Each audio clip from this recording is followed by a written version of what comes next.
एक लड़की जिसकी उम्र 21 साल होती है, जो इंटर की पढ़ाई पूरी करने के बाद अपने घर की माड़ी हालत की तरफ देखती है और माड़ी हालत को देखते हुए एक जॉब कर लेती है। वो एक नर्सिंग होम में एक रिसेप्शनिस्ट की जॉब करती है और एक दिन का वाक़या होता है जब वो अपने नर्सिंग स्टाफ के साथ अपने घर की तरफ आ रही होती है तो रास्ते में 3 बाइक सवार उन्हें घेर लेते हैं और घेरने के बाद उस लड़के के साथ में मार पिटाई की जाती है। उस लड़के को डराया धमकाया जाता है, वहाँ से उसे भगा दिया जाता है। उसके बाद उस लड़की को पकड़कर नज़दीकी खेतों में ले जाया जाता है।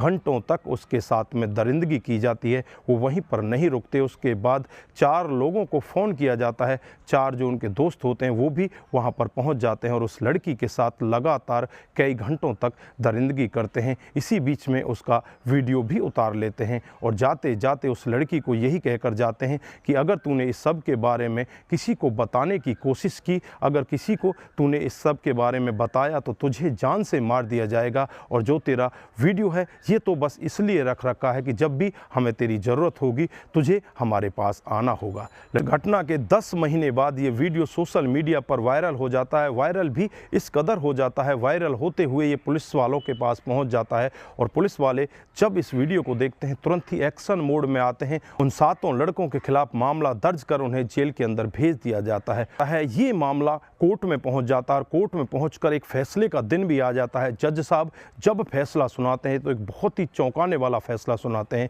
जो भी लोग वहां पर मौजूद होते हैं जज साहब के फैसले को सुनकर एकदम से बहुत ही ज़्यादा खुश हो जाते हैं। लेकिन उससे पहले इस लड़की के साथ में बहुत ही गंदा काम होता है। इसे तरह तरह की यातनाएं दी जाती हैं, यहाँ तक कि इसका तलाक भी हो जाता है। लेकिन लड़की अपनी जिद पर इस कदर अड़ जाती है, वो इन लोगों को सज़ा दिलवाकर ही मानती है। जानते हैं पूरा मामला क्या था। नमस्कार, जय हिंद। आप देख रहे हैं APH न्यूज़ राहुल रावत के साथ। तो दोस्तों, आज की जो मैं हकीकत की घटना आपको बताने जा रहा हूं, उत्तर प्रदेश में एक ज़िला पड़ता है मुजफ्फरनगर और इसी का एक एरिया पड़ता है सहारनपुर एरिया की रहने वाली एक लड़की जिसका नाम रीना होता है, जिसकी उम्र 21 साल होती है।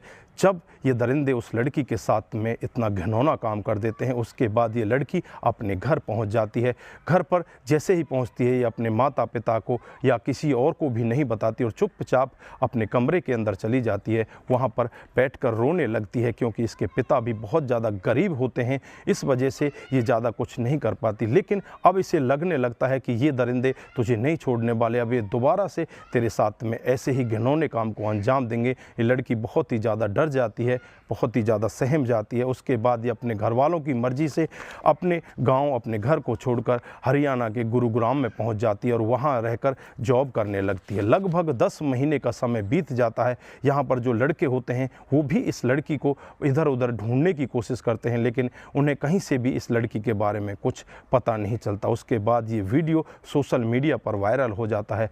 जो भी लोग इस वीडियो को देखते हैं, देखकर उनकी आंखें फटी की फटी रह जाती हैं। उनको क्रोध भी बहुत ज़्यादा आता है क्योंकि इस लड़की का चेहरा बिल्कुल साफ दिखाई दे रहा था। जो दरिंदे इसके साथ में दरिंदगी कर रहे थे उनका चेहरा भी बिल्कुल साफ दिखाई देता, उनकी आवाज़ें सुन रही होती हैं। जो भी व्यक्ति इस वीडियो को देखता है वो शेयर करता है, लेकिन कोई भी व्यक्ति ऐसा नहीं आता जो इस लड़की की मदद करना चाहता हो, इस लड़की को इंसाफ दिलाना चाहता हो। ना तो कोई कैंडल मार्च होता है, ना ही कोई सड़क जाम होती है। उसके बाद ये वीडियो तैरता हुआ नज़दीकी पुलिस स्टेशन में पहुंच जाता है और जब पुलिस वाले इस वीडियो को देखते हैं तो पुलिस वाले एकदम से एक्शन मोड में आते हैं और इस लड़की की तलाश में लग जाते हैं।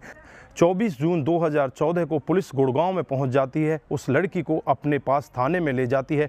जब उससे पूछताछ करती है तो लड़की पुरानी यादों को याद करके बुरी तरह से रोने लगती है, कांपने लगती है और कहने लगती है कि साहब, मेरे साथ में बहुत बड़ी दरिंदगी हुई है, अब मैं उस पल को दोबारा याद नहीं करना चाहती, लेकिन मैं उन मुजरिमों को कड़ी से कड़ी सज़ा दिलाना चाहती हूँ। उसके बाद पुलिस एकदम एक्शन मोड में आती है। तमाम 7 लोगों के खिलाफ मामला दर्ज कर उन्हें पकड़ लेती है, जिनमें एक का नाम अब्दुल होता है, दूसरे का नाम रशीद होता है, तीसरे का वसीद, चौथे का सोमन, 5वां मोनू, 6वां राहुल और 7वां सलाऊ होता है। इन सब के खिलाफ मामला दर्ज कर इन्हें जेल के अंदर भेज दिया जाता है। जैसे ही 1 साल का समय बीतता है, इनमें से 6 लोगों को बेल मिल जाती है और बेल पर ये अपने घर आ जाते हैं। लेकिन इनको लगता है कि इसमें तुम्हें सज़ा ज़रूर मिलेगी क्योंकि तुम्हारे खिलाफ पुख्ता सबूत हैं। उसके बाद जो लड़की होती है उसके घर जाया जाता है, लड़कों के घर वाले उसके घर जाते हैं। पहले तो माफ़ी मांगते हैं, उनसे कहते हैं कि हमसे बहुत बड़ी गलती हो गई, हमारे बच्चों को माफ़ कर दो, इन्हें बचा लो, तुम्हारे हाथ में ही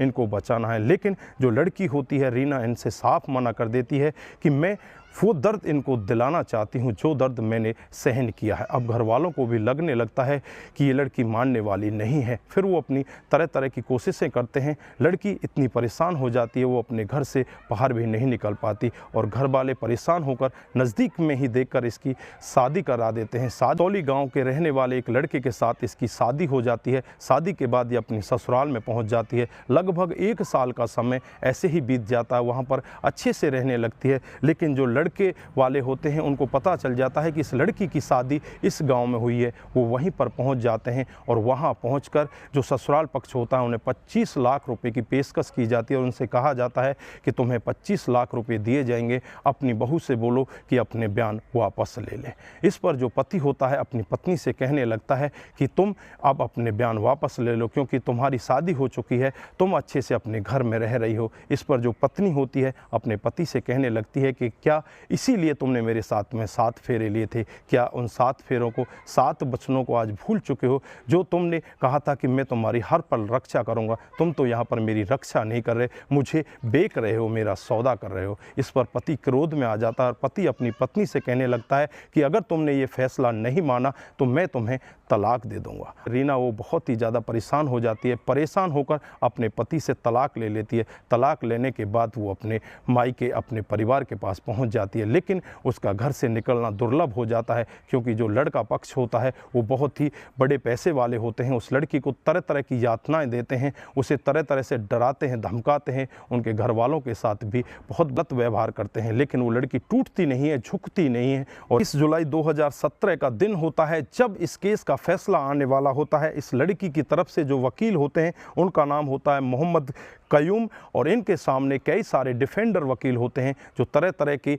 अपनी बातों को रखते हैं और जज साहब से कहते हैं कि जज साहब इन लड़कों पर राहत बरती जाए और इनको कम से कम सज़ा दी जाए। लेकिन जो इस लड़की के वकील होते हैं उनका कहना होता है कि साहब ये तो बहुत बड़े दरिंदे हैं, इनको तो कड़ी से कड़ी सज़ा होनी चाहिए। फिर जज साहब के सामने वो वीडियो पेश किया जाता है। जज साहब जब उस वीडियो को देखते हैं तो एक बार जज साहब के भी रोंगटे खड़े हो जाते हैं और तुरंत ही एकदम से अपनी सीट से खड़े हो जाते हैं। खड़े होकर इन सातों से कहने लगते हैं कि तुमने जो जुर्म किया है उसकी सज़ा तो बहुत बड़ी होनी चाहिए। मैं तुम्हें उम्र कैद की सज़ा सुनाता हूं और साथ साथ 25 हज़ार रुपये का तुम पर आर्थिक दंड भी लगाता हूं। ये पूरा मामला सुनने के बाद एकदम से कोर्ट के अंदर तालियां बजने लगती हैं। उस लड़की के चेहरे पर भी बहुत ही खुशी की लहर होती है। वहीं पर कुछ मीडियाकर्मी बैठे होते हैं। मीडियाकर्मी उस लड़की से पूछने लगते हैं कि तुम इसको किस तरह से देखती हो? तो लड़की कहने लगती है कि मैंने ये लड़ाई अपने लिए नहीं लड़ी, मैंने उन सभी लड़कियों के लिए लड़ाई लड़ी है जो अपने आप को कमज़ोर समझती हैं, जो अपने आप को इस तरह से समझती हैं कि अगर हमारे सामने कोई ताकतवर आ जाएगा तो हम चुपचाप अपने घर में बैठ जाएंगे। किसी को भी डरने की जरूरत नहीं है, किसी को भी इस तरह से जुर्म सहन करने की जरूरत नहीं है। अगर किसी के साथ में भी इस तरह का जुर्म होता है तो उनको डरने की जरूरत नहीं है, उन्हें डटकर इसका सामना करने की जरूरत है। अब वो लड़की कहती है कि मुझे भी तरह तरह से डराया गया था, धमकाया गया था, मेरे को हर तरह से प्रताड़ित किया गया था, लेकिन मैं टूटी नहीं, मैं डरी नहीं। मेरी शादी भी टूट जाती है, मेरा पति भी मेरा साथ छोड़ जाता है, लेकिन मुझे भगवान पर भरोसा था, मुझे अपने न्यायालय पर भरोसा था और आज मुझे उचित न्याय मिला है। मैं बहुत ही ज़्यादा खुश हूँ और मैं तमाम लड़कियों से, तमाम उन अबला नारियों से कहना चाहती हूँ जो अपने आप को अबला समझती हैं और ऐसे क्राइम को चुपचाप दब जाने दिया करती हैं। कभी भी ऐसे क्राइम को दबने ना दिया जाए। तो दोस्तों वहाँ पर जो भी लोग मौजूद होते हैं वो तालियां बजाने लगते हैं, कोर्ट में तालियों की गड़गड़ाहट आने लगती है। आज भी वो 7 आरोपी जेल की सलाखों के पीछे हैं और आज भी वो सज़ा काट रहे होते हैं। तो दोस्तों यहाँ पर आप क्या कहना चाहते हैं? यहाँ पर इस लड़की के जज्बे को मैं तो सलाम करना चाहता हूँ कि बाकी आप जो भी कहना चाहते हैं एक बार कमेंट बॉक्स में ज़रूर बताइएगा। दोस्तों इस घटनाक्रम को सुनाने का उद्देश्य किसी को बरगलाना, किसी को बहकाना, किसी पर किसी प्रकार का दबाव बनाना नहीं है। हमारा उद्देश्य बस यही है कि आप लोग जागरूक हों और ऐसे क्राइम के बारे में जानें जो डे बाई डे हमारे समाज में बढ़ते जा रहे हैं। दोस्तों आज के लिए बस इतना ही, फिर मिलते हैं किसी नए मोड़ के साथ। तब तक के लिए आप अपना ख्याल रखें, अपने परिवार का ख्याल रखें, सतर्क रहें, सावधान रहें और ऐसे क्राइम को अपने आसपास ना होने दें। दोस्तों अगर आप लोगों को हमारे वीडियोज़ ज़रा से भी प्रभावित करते हैं, ज़रा से भी ठीक ठाक लगते हैं तो दोस्तों के साथ ज़रूर शेयर करें। करके जाइए। दोस्तों, आप जहाँ भी रहें सतर्क रहें, सावधान रहें और अपने आप का ज़रूर बचाव करके रखें। नमस्कार, जय हिंद, जय भारत।